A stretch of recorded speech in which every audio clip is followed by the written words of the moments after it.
अपने आप को चैंपियन घोषित करने की कोशिश कर रही है कि नारी शक्ति के लिए उन्होंने लड़ाई की और विपक्ष ने उसे रोक दिया। क्या ये बात सच है? और अगर ये बात सच नहीं है कि विपक्ष ने बीजेपी को नहीं रोका है, तो सवाल ये उठता है कि बीजेपी को रोका किसने?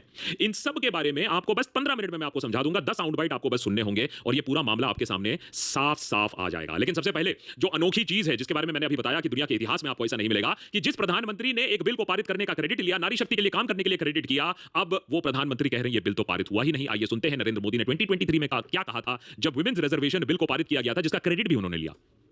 एक दिन पहले ही भारत की संसद ने लोकसभा और विधानसभाओं में महिलाओं को 33% आरक्षण देने का कानून पास किया। So I can just use ChatGPT, right? Why do I have to attend your work? नारी शक्ति वंदन कानून भारत में विमेन लेड डेवलपमेंट की नई दिशा देगा, नई ऊर्जा देगा।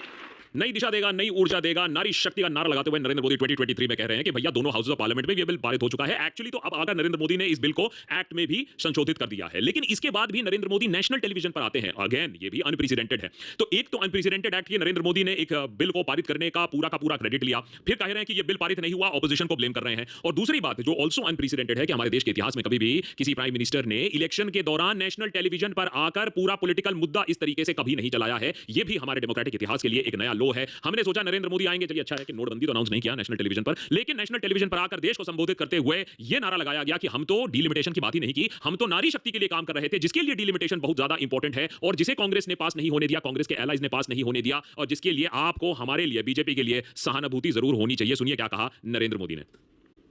कांग्रेस और उसके साथियों ने महिला आरक्षण को रोकने के लिए एक के बाद एक नए झूठ का सहारा लिया। कभी संख्या को लेकर, कभी किसी और तरीके से।